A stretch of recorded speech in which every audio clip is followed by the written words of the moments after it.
spent a lot of my 20s involved in activism and nonprofit work while struggling to balance all that with my work as an artist.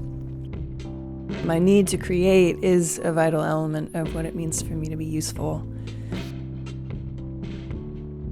This issue with the pipeline is symbolic of the larger dysfunction in our political system that makes exploitation of people and land appear to be a necessary or viable part of profit. And we have to change that.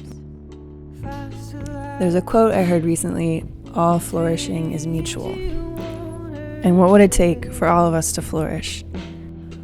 I make art not only for beauty, but as a practice of sanity, as a way of offering up a future I can live in, where flourishing is recognized for the mutual process that it is.